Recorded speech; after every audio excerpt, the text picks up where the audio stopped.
the man of thought. Welcome to the man of thought. I have a lot of things to debunk today and a lot of things we have to discuss about. If you're joining me, and for those who are going to be joining me live, while you join, you make sure you subscribe.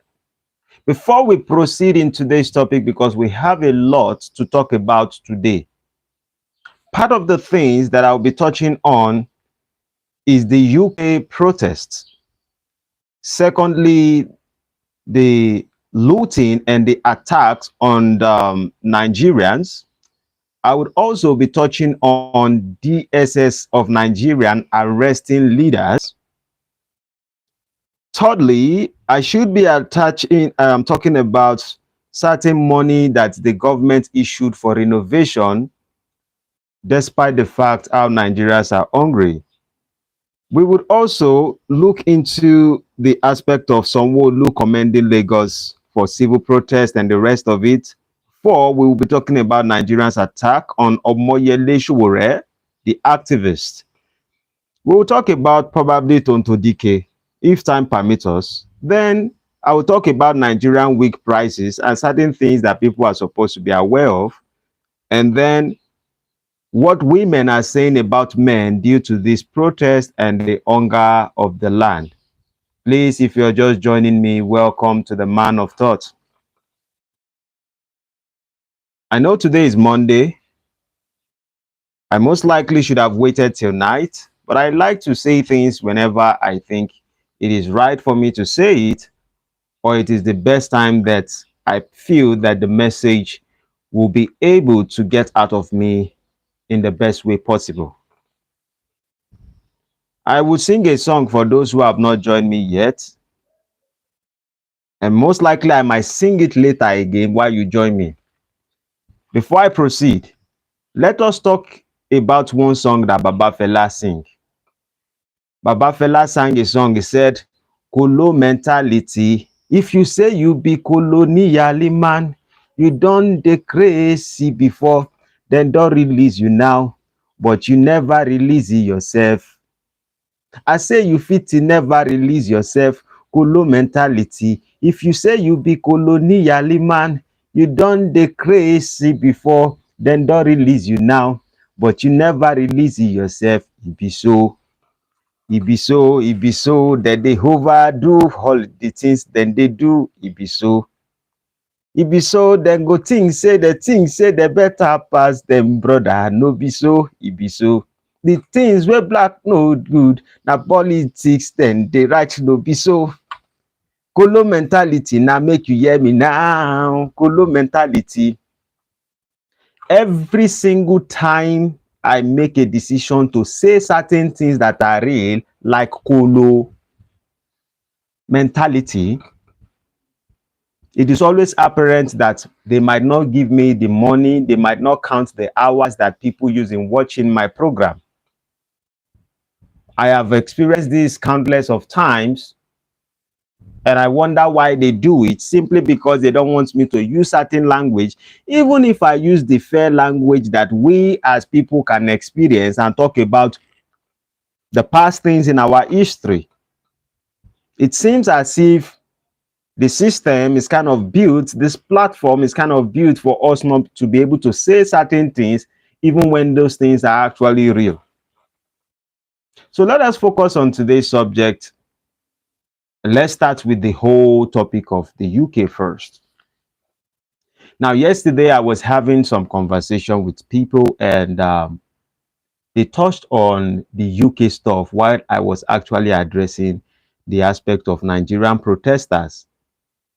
Fortunately and unfortunately, the Nigerian president made a decision to discuss with the people after a 3-day protest. And all his conversation, he didn't put us part of his plan. And so I addressed that issue yesterday. And we realized that after the president spoke, the Nigerian youth still went ahead and continued their protest. That was part of the conversation we had yesterday. But while we were having this conversation, some people were raising the alarm of what is going on in Zimbabwe and what is going on in the UK. And what is going on in UK, it was actually the protest that people actually have. They call them far rights. They call them far rights? Far right thuggery, according to their prime minister. Now, the prime minister of the UK, the United Kingdom, came out to speak about the actions that will be taken for those people who are actually looting certain spots in their country. And the prime minister said they are going to go ahead and they will make sure they get everybody who has participated in looting in the name of protest.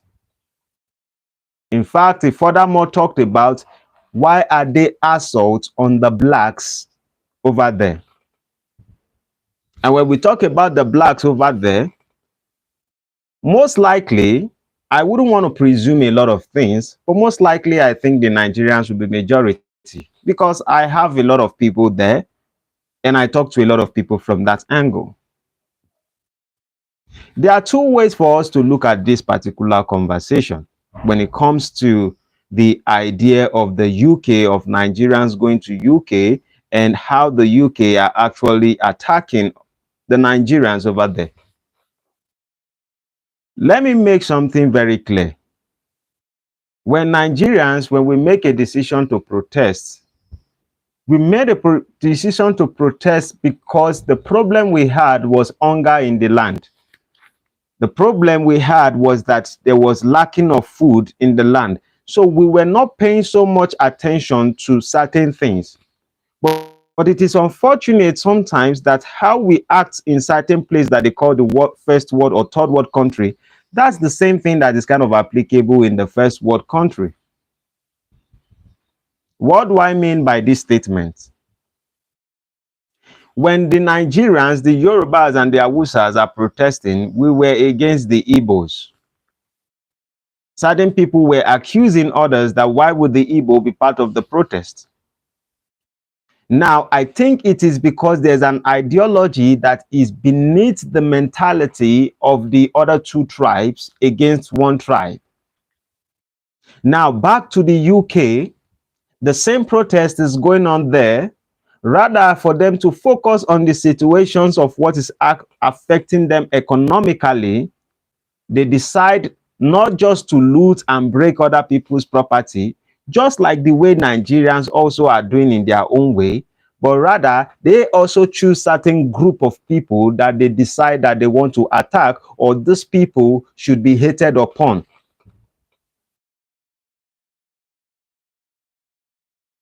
United Kingdom.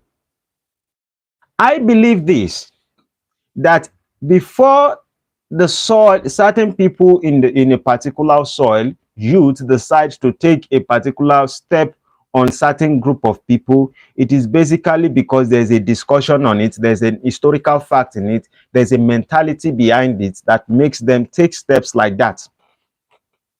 It is not just accidental. Because it would have been accidental if the attack is just on one person from a different group of people. But when it becomes any black that you see, any Nigerians that you see, you have to go and you attack that person. That speaks a loud volume on your education system. That speaks a loud volume on the viewpoint you guys have about Nigerians. You see, some people say we should stop talking about running. When I say running, what I mean is this. Let's start talking about R-A. Can you see it? Oh, it's not clear enough. R-A, and what do we call it? C-E. They say we should not talk about all those things. The reason why I had to separate that thing is simply because I understand that certain systems read your words, and the moment they can capture certain words, they take it, and then because of that, they might not give you what you earn as a person. But it is part of your system. It is part of your indoctrination. It is part of your viewpoint, and that is why when there's hunger in the land, rather than your people to rage against the situation, rather they rage not just at the situation, but at the innocence of the people that they consider also to be an enemy. The prime minister has promised them he's going to do this, he's going to do that. But I think at the end of the day, Nigerians need to wake up. And here are the point I've always been telling Nigerians who travel to the UK, who are in diaspora, who are in every other country, that you need to understand your spot in life. You need to understand that just because a particular place is doing fine, because you're enjoying your life over there, because you can go and you can earn more money than any other person, does not change the fact that you don't belong there. That is our obligation becomes for us to fix our own country, Nigeria.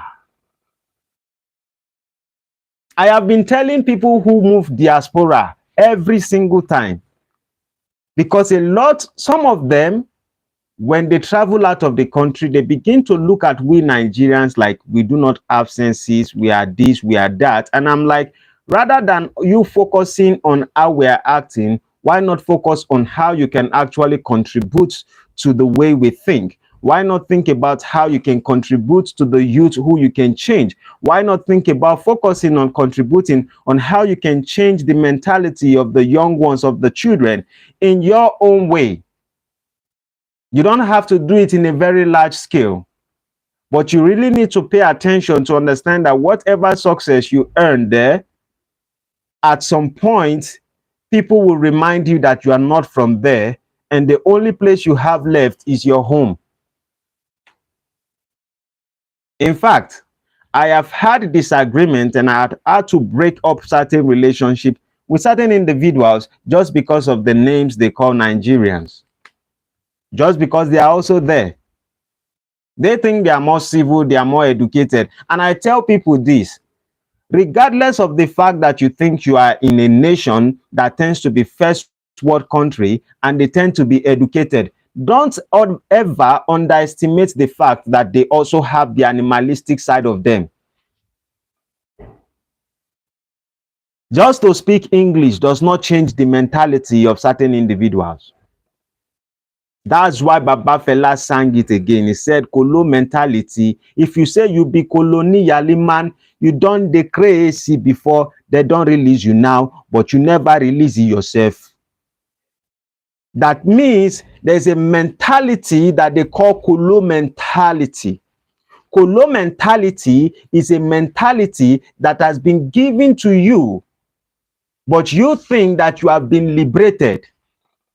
And because you think you have been liberated, you underestimate your brothers and sisters that are living on the lower point, rather than you to take advantage of whatever blessing you achieve to help your brothers. I was on live yesterday. While I was making video, I was on live yesterday and someone blessed me with 30 pounds. I was also on live. Majority of the time when I'm on live, there are people who will give me dollars. This is a way to support me indirectly, and I'm not saying give me this, but what I am saying is this: if we also look at it on the other scale, that if we can do this also to support our brothers that are in Nigeria, and trust me, I'm not saying they are good enough. I'm not saying, but I'm saying if you actually pay attention to what is going on also in your country, you will realize that there's something positive you can do for your people. So right now that things are going bad and they are going after the Nigerians in the UK, where would you want to run to? No be Nigeria you go won't come. And this is possible in any country you find yourself. If you are not in your mother's land, you might most likely be a victim at some point in whatever first world country you find yourself. And I tell you this, they will remind you at some point that you don't belong there. Bakam. So here's my message for all my fellow brothers that are in the UK. Perhaps the Prime Minister and the government over there can resolve the issue of the protesters, the far-right thuggery that they are talking about. Perhaps the Prime Minister of the United Kingdom can resolve that issue. Think at this moment, realize at this moment that you have a duty to your own nation. And if you don't fix or contribute to your own nation, there will be nowhere to go back to. It is not rocket science. And the reality is, subsequently, you would always realize this. It has happened to people who are in US before. Nigerians that are in US. At the end of the day, they call you illegal immigrants. Even if you come legally, at some point, if the system decides to change certain things, I do not care whether you have green card, blue card, white card, whatever card you have, they can change it because you don't necessarily come from there.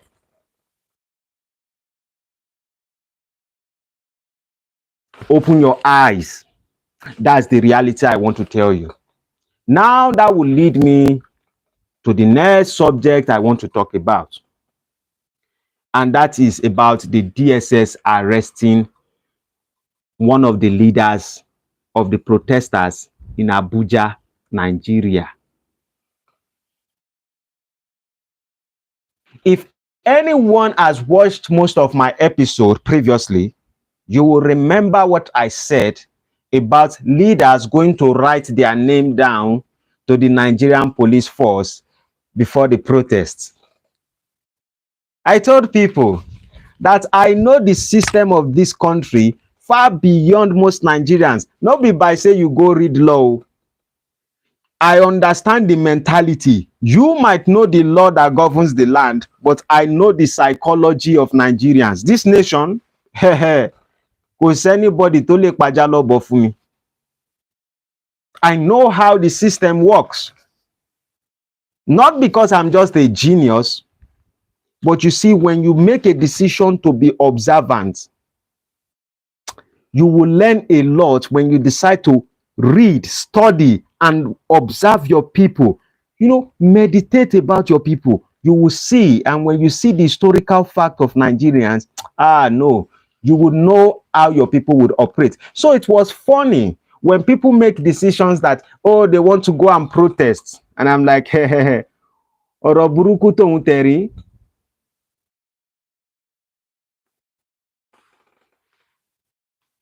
You want to protest or Sigini? And when you want to protest, certain people think they are leaders. And you think our government, after the president has said you should not protest, how can you control the people has gone through hardship?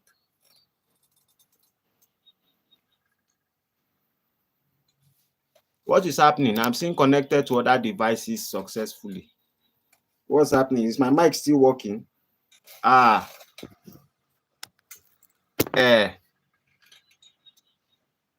hope you can hear me. Please, so anybody who is there, if you can hear me, let me understand that my mic is working perfectly. I've removed this particular one. I don't know what happened to it. But please let me know. Can you hear me clearly?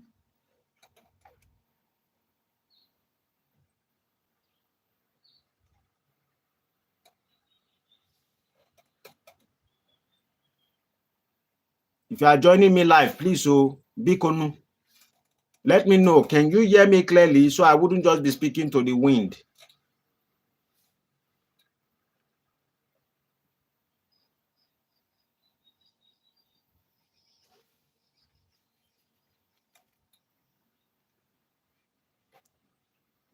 Just say hello, we can hear you.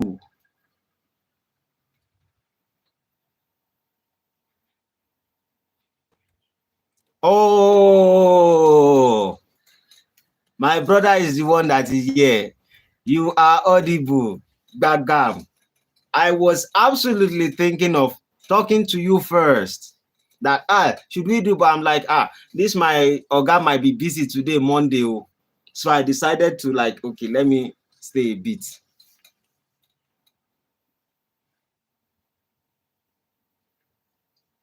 Are you Chancer? Mr. Adiola Olubode, are you Chancer? I would have loved to have more discussion with you. Let us look into this together. Oh. It's true. We have been having network issues since. So let me proceed with what I'm talking about. Regarding the DSS arresting the leaders of the protesters, I could even remember that why me and Mr. Adiola Olubode or Olubode Adiola, when we had this conversation about 2 weeks ago, we made it clear that in these protests, most likely they will go after the leaders at some point if it is going absolutely in a direction that the government cannot actually comprehend what's really going on or cannot control the people. The leaders will pay the price. I remember vividly that I said it. Now in Abuja, they've arrested one particular individual. I think that was this Monday, and they arrested him around 2 a.m. So that proves a point.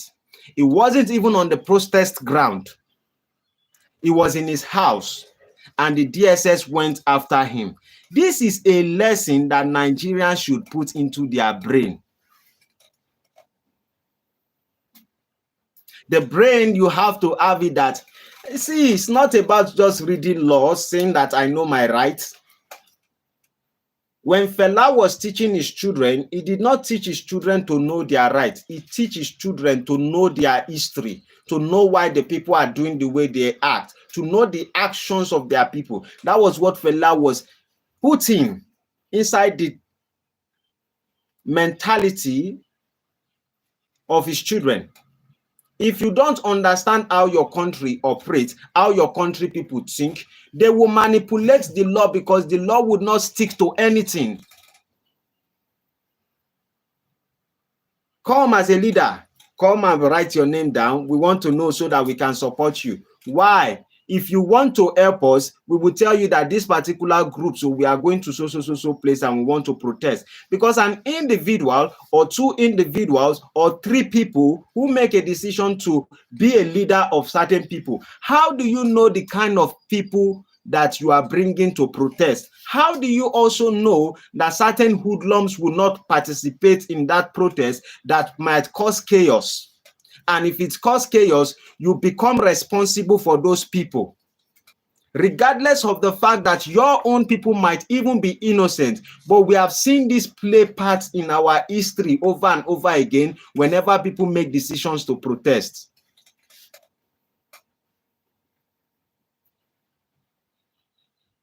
I hope I am making sense. This is a lesson for any leader who says we are protesters of so something. Learn it today. If you do not learn it again, you will repeat it. And let me say this, when it comes to the aspect of the UK and the Prime Minister, what he was saying is that anyone who is being apprehended would even be restrained. That means that you most likely will not get bail for his own protesters. Do you think that those Nigerians who are actually protesting, or those people who have been held by the government in DSS custody, to even go DSS custody, you say you go just come aside? DSS is not a child's play. I have seen people who go to DSS. You go chop well, they might give you food twice a day, but you go stay there entire year. Lawyer cannot help you. Lawyer cannot help you when you are in DSS custody because they are working directly under the president. So leaders who do not understand their system, who decide to be like the enemy to the government, has not really understand how the system really operates, you are putting yourself in jeopardy. You are joking with your life. My mom will say it, you are jokulale. My prayers for him, that the government will have mercy on him, the DSS will have mercy on him, and perhaps before the next 6 months, it will be out. Because I can tell you for a fact, this is going to be a long time. Kolade, will you stay here or will you go to your room? If you are joining me and you haven't subscribed, please do subscribe. Yesterday, we had a good conversation around 9 till probably 11, and it was a blessing for me. But right now, this information I think is very important. Now that leads us to the next particular thing that we want to talk about. Let me cover on what Dele Farotimi said. At least for an average Nigerian, you should know who Dele Farotimi is. He's also a lawyer. And then he speculated, he spoke about certain things. And whatever I'm saying right now, I am paraphrasing the words of Dele Farotimi.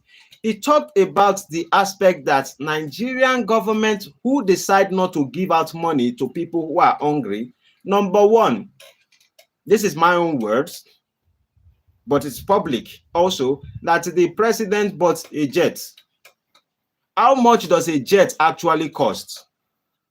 What is wrong of a president driving a plane or being in a plane? What if there was no jet? Just because you want to go from one place to another, is it so much important that you must have certain materials? Will the other countries respect you just because you fly through a jet or what you are doing for your people? We are shouting of hunger. Our guy is buying jets. Secondly, he pointed out that despite everything, the government also put 21 billion naira to renovate vice president's house. 21 billion to renovate vice president's house. These are the words of Dele Farotimi. Number two, he said 1.5 billion given to house to first lady for car. Okay, 1.5 billion given to first lady for cars.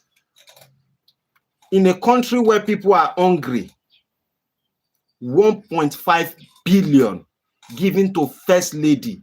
Given to first lady. Ah.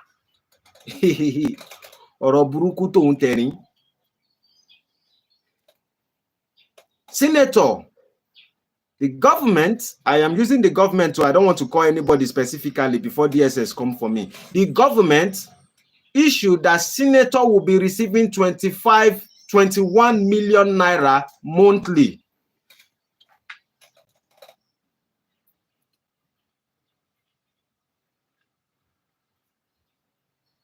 Nigeria. Minimum wage is 70,000 naira. Minimum wage is 70,000 naira. Senator, this is not governor. Senator is collecting 21 million naira. Well, why will you shout? If somebody collects 21 billion to renovate his house, where is he living? Heaven? Are the angels his protector over there? Ah, hey, this country, we have a long way to go. And this is what I am actually saying to Nigerians, that we need to understand our people. Until you know that your parents make a decision not to be useful to take care of you, you will keep crying to your parents unnecessarily. You are wasting time. They have decided not to take you serious. The best thing you can do is to take your own personal life serious. And that brings me to one of the points that someone raised yesterday while we were having that night discussion. And the person said something.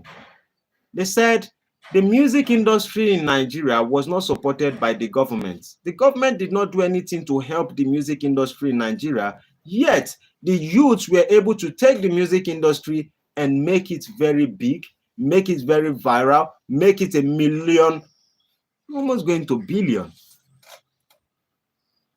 An industry that became successful. So that draws my attention that it is truly very possible for the youth to do something regardless. We don't have to focus on the support of the government, because if we think either we want to be their enemies to fight them, then that means we are not going to be successful.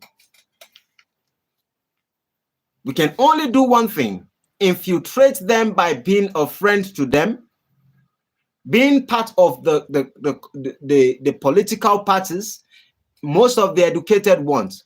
We might be lazy. Let's ask ourselves a question. For those who are doing 9-to-5 job, don't you think if you can create a little business and partially find a way to attach yourself to political parties and have political ambitions and come with various youths, you guys can penetrate that? And if you truly have the interests of Nigeria in mind, we can work together while we move into these things.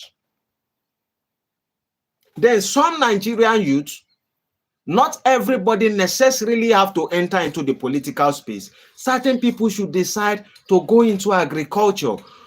As we can make our music industry succeed, so can we make our agriculture succeed regardless of the government. You dey wait for government. How long have we been waiting? What is the outcome? We are screaming, Buhari ha, Buhari ha, Buhari ha. We screamed during Goodluck Jonathan's time. We screamed during Obasanjo's time. We screamed during Yaradua's time. We scream after Abacha's time. We scream after, which time we know they scream? We have never had the best person, because the system is not set for us to succeed. The constitution itself seems like it is set for us to fail. And the leaders we begin to choose every single time, whenever there's election, we the people are failing ourselves. The electoral people that we choose are surprising us with different kinds of miracles. So how long do we continue this? Every single time there's a protest, certain of our brothers are being used as sacrifice. Most of the people who will tell you to go protest, a lot of them will not be on the protest ground. It is ironic. Even Seun Kuti, I did not hear Seun Kuti's voice again since the protest has begun. Seun Kuti did not do a.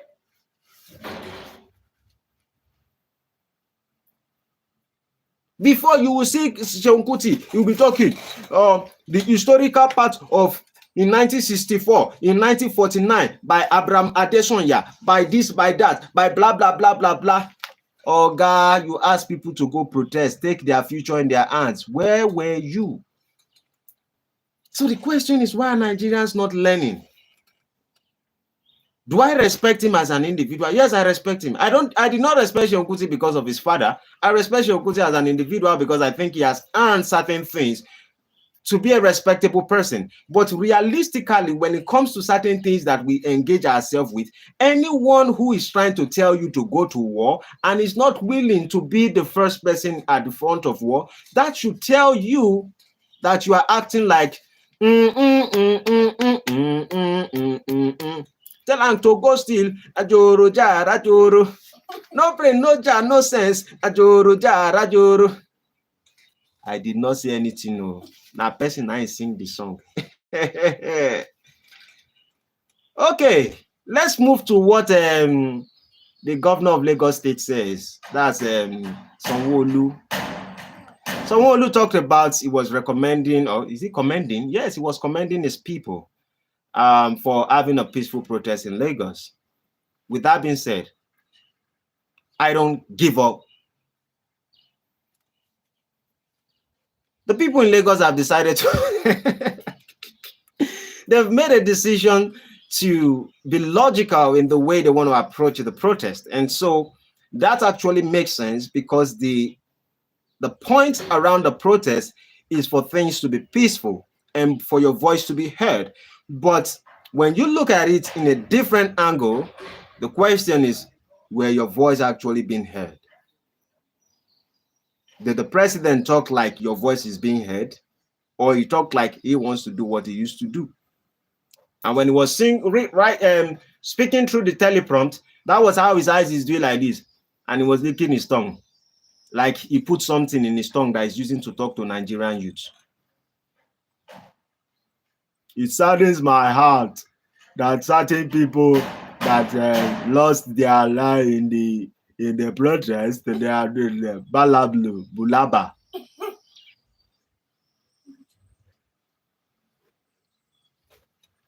Are you going to your room?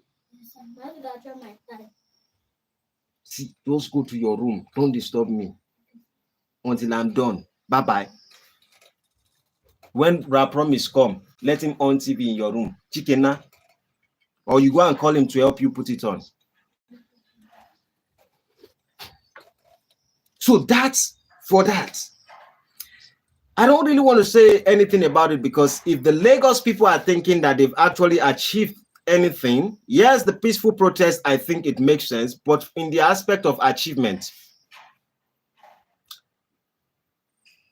0/100, nothing changed. Fuel price did not change. The government did not talk about what's the palliative that they want to give to people. The government did not talk about reducing anything. Every inflation still remained the same. The Igbos will say, what it simply means is that Nigerians are surrounding the tree of pepper. We never know, say, we know if we climb palm.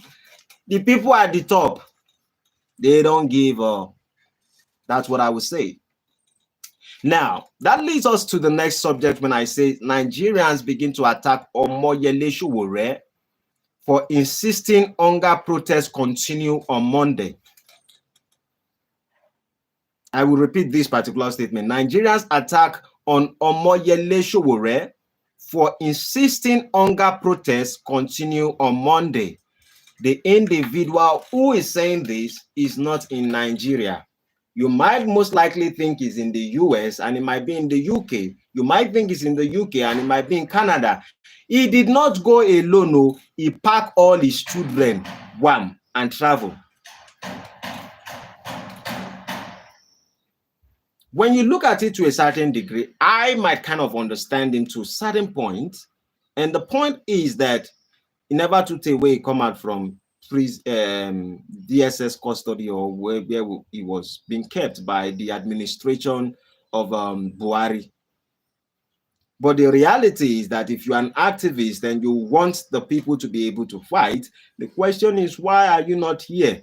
And then, regardless of the fact of the tear gases, and you can see on the TV that certain people are just not protesting, but they are looting, they are destroying government property. This is why government will come after certain people. This is why it looks as if the people who are assumed to be uneducated people are psychologically not accurate in the way they think. This is not because I hate Omoyele Sowore. There's no reason for me to hate Omoyele Sowore. He speaks logically. He knows what he's talking about. But in realistic, when it comes to certain situations, you need to look at the ground. I'm saying that when you have seen, maybe before you are actually anchoring for the people to protest, but when you actually see that after this protest, government's property is being destroyed. In this protest, certain people are dying. In this protest, you can see them start breaking people's shops and all of that, packing things and items from it. And then the president came out to speak. You should have also brought out a system to say you would encourage Nigerians to go back. So whenever we want to make a decision to protest again, we should be able to put things in the right place, in the right way of thinking. We have to re-strategize on how to do things. But you are saying that the people should insist. Regardless of everything you have seen, you are telling the people to insist and continue the protest. Omoyele Sowore, how does this make sense, sir? Mati Wasenwiku, stop pushing us to the lion's den. If you have a great voice that you can speak and the people will listen, why not tell them to withdraw at this particular moment? Because it's not going to be favorable. So you think that the government, and you know our people, that they are heartless. You think that the government keep taking out the youth anyhow, while you are not present on ground, just like a leader now that has been held by DSS. You would have also been held by DSS, most likely if you're in Nigeria. And you know this, and you are still telling your people to go ahead. Why? What's the brain behind it? To me, when I look at it to a certain degree, I can say that most likely if some people like this also find themselves in the position of power, they don't mind the lives of the people who would go if those people oppose their government. Because the first thing that is important to everyone is their life first. And if you tell yourself that you're an activist and a leader, and you see that there is no good structure or good strategies that are being set down for your people to be able to succeed in what they are protesting or trying to achieve, then you should have known by this time that it's time for them to withdraw. In fact, protesters are looting certain protesters' house. There was a woman who was crying. A lot of people were crying. They went to protest. Before they came back, other protesters has gone to their house to loot things inside their house. I will say it again. Protesters are looting protesters' property. Most people, women who decide to go and protest, because those are the information I've seen so far on video where these women are crying. They went out to protest, and before they came back, certain protesters have gone to their house to go and demolish and carry their property. Now we are proving the government right. Our actions is proving the government right. And I'm saying that Nigerian youth need to learn to know that we can do certain things. If we can most likely achieve our music industry to be successful, we can also apply the same thing and make other things successful. I'm not saying that it's going to be easy. I'm saying that for us not to continuously depend on these people, we have to try something else. This method is not working. And the people who call themselves activists, majority of them looks like they are just fighting for themselves. I'm sorry. So the next one, should I even talk of Tonto Dikeh? Tonto Dikeh, let me pass that one. But in the name of gossip, let me say a little bit. Tonto Dikeh, they say she's facing backlash for over alleged of assaulting somebody at Abuja car dealership. Everybody would have most likely watched the video. Tonto Dikeh, a former actress who is now into politics,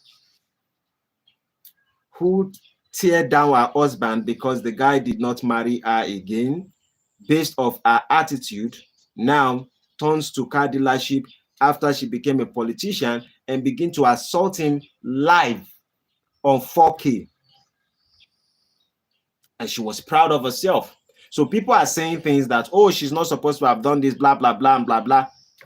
I'm like, what are the Nigerian youth going to do? Now, Nigerian youth, it is easy for you people to gather yourself together to protest and say, oh, we want to fight for Mohbad and all of that. But when you see a politician assault a car dealer without not being warranted, the question is this: shouldn't Nigerian youth also gather and go to the police and request that Tonto Dikeh has been arrested? We always fail, because if we can hold one politician and they know that Nigerian youth, we can hold one politician, we will be holding the senators, the local government chairmen. These are the people we should be holding, the governors, the senators. When we can hold these people, and we have learned towards the method at which we can use to hold them responsible, then to hold the president will not be difficult. But we don't want to practice with the small one. You just jump to the big one. And the big one is the chief army head of staff. So he just send these people and they start performing magic. They have not even started Operation Crocodile Tears. Tonto and Nigerian youths, God bless us. Now, should I talk about Portable? No. There's something else, that an information that came up, and a guy, I saw him on Instagram, and he was talking about Nigerian wigs a lot of people going to buy Nigerian wigs and the rest of it. Something of 50,000 people will buy it for 500,000, and it was making a lot of sense with what it was saying. And this also brought my attention to one of the discussion I have with Miss D, one of my good person, and we had a close conversation, and she made me understand the reason why most Black Africans are putting on wig on their head. And she's saying that it is right and it is okay for Nigerians to not be interested in wearing wigs. This was simply because they had to go through those particular things. But you know, Nigerians, we like emulating things that we don't even understand the history behind it. So you will see Nigerian youths, ladies specifically, because I don't see any man who wear wigs, but apart from Derele and what do they call Bobby Risky. But we can see a lot of our women, rather than them to use money in a kind of good way, rather they take that money to go and be buying wigs and be buying things that does not add up to their life. And these particular wigs we are talking about, if they buy it 250,000, it's just 25,000 that they use in buying it. And it says that most of these hair vendors, this is what they do. And he used to do that for his ex-girlfriend. Most likely, he was doing it just to expose the industry of the hair vendors. Your hair is beautiful enough as an African lady. Most Nigerian ladies are beautiful just the way they are. So the question is, why would you be wearing 500,000 on your hair? That 500,000, if you go to Ibadan, you will buy a plot of land with it. Some of our phone will buy 1 acre of land. Put plantations there and see how much it will yield for you in the coming years. But you wear it on your head and you shake yourself around and you think you have arrived, and then you are holding the government responsible when you had the opportunity to be successful. You didn't use it for anything, rather you used it for beauty. How many people are even going to call you just because you put one wig on your head? Men do not give up about those stuff. Some people will wear fingers like this key and you put it on your hand and you think you are seducing Osigini. It's a waste of time. We in Nigerians, we are over wasting our resources. Whenever things are well with us, we are over wasting our resources. During the time that governments were even doing things that were fair, how many of us make decision to invest in our future? Oh, one day I will have time. When I become a billionaire, I will do it. You can do a lot. I don't buy land 230,000 before. I don't buy land 200,000, 500,000, 350,000 before. I should have used that same money to go for party. I could have used that same money to do whatever I like. But whatever money comes into my hand, I find something special that is going to be useful not today, but it will be useful tomorrow for me and my family. And because when we are strong a little bit, then it is easy for me to extend my hands to other people outside. We are not yet responsible for ourselves. And then we want to hold the government responsible for everything. If it is possible, some people would say that the government is supposed to be breastfeeding their children. It is the government's responsibility. It is the government. I'm not saying it's not their responsibility. I'm saying when we have the opportunity to do what we need to do, even when we have the opportunity to elect who is right, when we have the opportunity to change certain things, how many effort do we put? Damn, that's for that. Then lastly, I will just touch on this particular subject. If anyone have any question, please, your questions that can start coming in. Some women were crying on the protest ground. And why are they crying? They were crying that a lot of men are not getting married to them again. Nigerian women are screaming that men are no more available. That because of there's hunger in the land, men don't want them. That they should even give men the opportunity to work, even if the women would not be able to work. But so that if the men have, the men will take care of them, and at least they can have men that will marry them. That is the situation where Nigeria is going to. But one of the things that funny me is like, so they can get to this kind of position. Most likely African women or Nigerian women specifically will say, if you see a man going and you see a snake going, if you have something, don't go for the snake or go for a man. I never knew we are this important. I never knew Nigerian men will have value like this. So, you see, in life, we do not understand the value of one another. And that's the problem. Just because those things are available and you don't need to fight for it, you don't value it. There's a technique behind you appreciating people for whatever they do. You don't underestimate it. You need to be able to appreciate. Part of it is that when you appreciate something, you put value on that thing, and then you want to maintain it. If you disregard anything that God has given to you, you would lose it.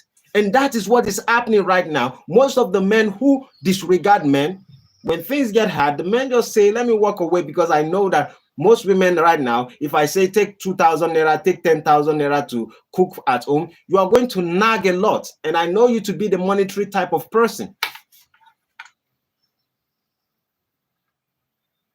In a nutshell, that's what I need to bring to you guys.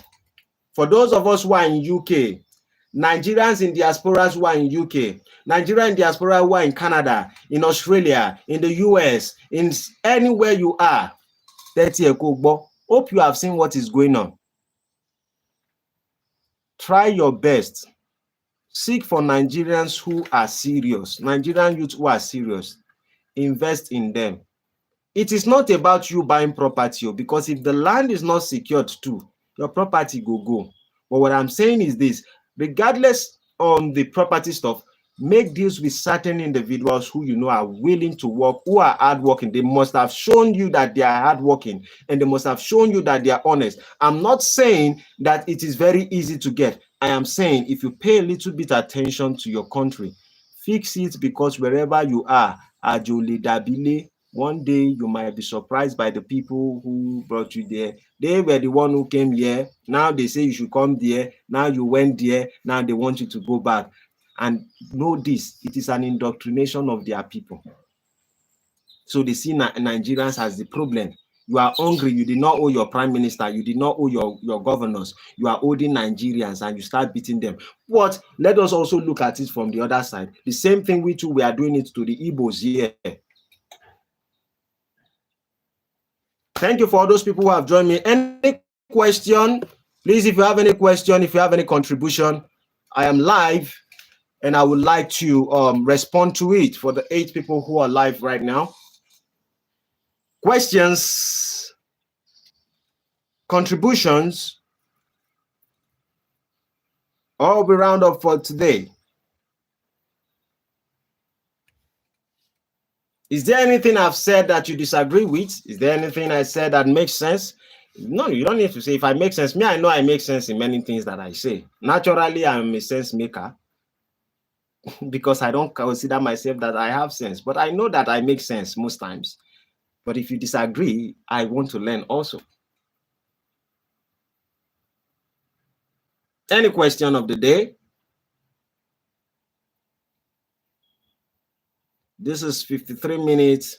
Once it's 54 and I'm not seeing anything, then that means we are closing for today. Please, if you haven't subscribed, do subscribe to my channel.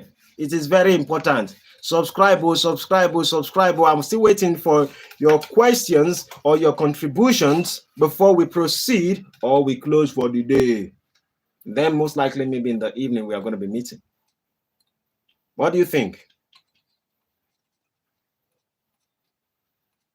Oh, 10, 9, 8, 7, 6, 5, 4, 3, 2, 1.